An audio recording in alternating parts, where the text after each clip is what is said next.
Hello friends, welcome back to my channel. ఈరోజు మనం ఈ వీడియోలో చాలా త్వరగా టేస్టీగా ఉండే మష్రూమ్ కర్రీని ఎలా చేయాలో తెలుసుకుందాం. అంతకంటే ముందు మీరు మన ఛానల్ని ఇదే ఫస్ట్ టైం చూసినట్లయితే తప్పకుండా సబ్స్క్రైబ్ చేసుకోండి. ఇప్పుడు కర్రీ ఎలా చేయాలో చూద్దాం. ఇక్కడ నేను 400 గ్రామ్స్ మష్రూమ్ తీసుకున్నానండి. చూడండి, మష్రూమ్ చాలా ఫ్రెష్గా ఉంది. దీన్ని ఇప్పుడు నేను వేడి నీటిలో వేసి వాష్ చేసుకుంటున్నానండి. మష్రూమ్ మనం ఎప్పుడు ఫస్ట్ వేడి నీటితో శుభ్రంగా వాష్ చేసుకోవాలి. చూడండి, ఇక్కడ కొద్దిగా వేడి నీటిని ఇందులోకి యాడ్ చేస్తున్నాను. యాడ్ చేసుకున్నాక దీన్ని శుభ్రంగా వాష్ చేయాలండి. ఇక్కడ వాటర్ బాగా వేడిగా ఉన్నాయని నేను స్పూన్తో కలుపుతున్నానండి. దీన్ని మనం ఇప్పుడు శుభ్రంగా వాష్ చేసుకున్నాక వాటర్ ఏమీ లేకుండా మనం ఇప్పుడు మష్రూమ్ని ఒక బౌల్లోకి తీసుకోవాలి. ఇక్కడ నేను ఆల్రెడీ బౌల్లోకి తీసుకున్నానండి. ఇప్పుడు స్టవ్ పైన బాందీ పెట్టుకోవాలి. దీంట్లో 3 టేబుల్ స్పూన్స్ వరకు ఆయిల్ వేసుకోవాలండి.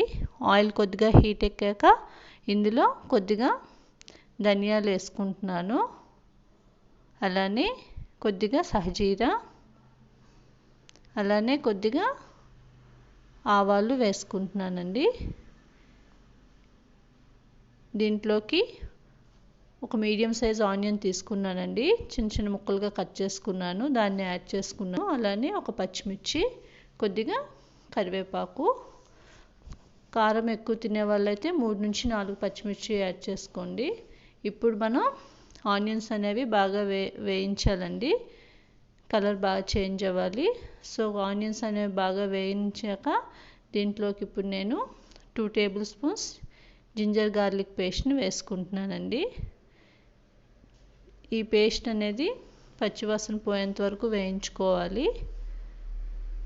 బాగా వేయించినాక దీంట్లోకి ఆల్రెడీ శుభ్రం చేసుకున్న మష్రూమ్ని యాడ్ చేసుకోవాలండి. చూడండి, ఇక్కడ నేను మష్రూమ్ని యాడ్ చేసుకుంటున్నాను. దీన్ని ఇప్పుడు శుభ్రంగా కలుపుకోవాలండి. మష్రూమ్ ప్లస్ ఆనియన్స్ అంతా కలిసేటట్లుగా నీట్గా కలుపుకోవాలి. దీనిలో ఇప్పుడు నేను 1 టేబుల్ స్పూన్ సాల్ట్ని యాడ్ చేసుకుంటున్నాను. అలానే 1/2 టేబుల్ స్పూన్ పసుపుని యాడ్ చేసుకుంటున్నాను. మనం ఫస్టే కనుక పసుపు సాల్ట్ని యాడ్ చేసుకుంటే త్వరగా వేగుతుందండి ఏ కర్రీ అయినా. సో ఇప్పుడు మూత పెట్టుకొని ఒక 15 మినిట్స్ వరకు ఉడికించుకుందాం. చూడండి, వాటర్ అన్నీ బాగా వచ్చాయి. సో ఇది మంచిగా ఉడుకుతుందండి. సో మళ్ళీ మూత పెట్టి ఒక 10 మినిట్స్ వరకు ఉడకనిద్దామండి. కర్రీ అనేది దగ్గరికి వచ్చేంత వరకు. చూడండి, కర్రీ ఆల్మోస్ట్ దగ్గరికి వస్తుంది. ఇప్పుడు మనం ఇందులోకి 1 టేబుల్ స్పూన్ కారం పొడిని యాడ్ చేసుకుంటున్నానండి. అలానే 1/2 tablespoon garam masala, 1/2 tablespoon జీరా పౌడర్ని యాడ్ చేసుకున్నాను.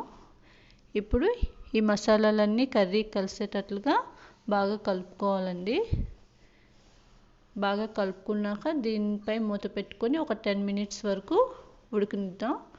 సో ఈలోపు మనకి మసాలా అంతా కర్రీకి బాగా పడుతుందండి. కర్రీ కూడా వాటర్ అంతా పోయి కర్రీ దగ్గరికి వస్తుంది. చూడండి, ఇక్కడ కర్రీ అనేది వాటర్ అంతా ఏమీ లేదు, మంచిగా కుక్ అయిందండి.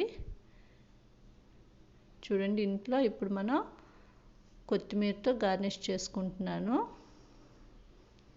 చాలా సింపుల్గా త్వరగా మష్రూమ్ కర్రీని చేసుకోవచ్చండి. చాలా టేస్టీగా ఉంటుంది. మీరు కూడా తప్పకుండా ట్రై చేయండి ఒకసారి. చూడండి, ఇప్పుడు నేను దీన్ని ఒక సర్వింగ్ బౌల్లోకి తీసుకుంటున్నాను. చూడండి, చాలా ఈజీ మష్రూమ్ కర్రీ చేయడం.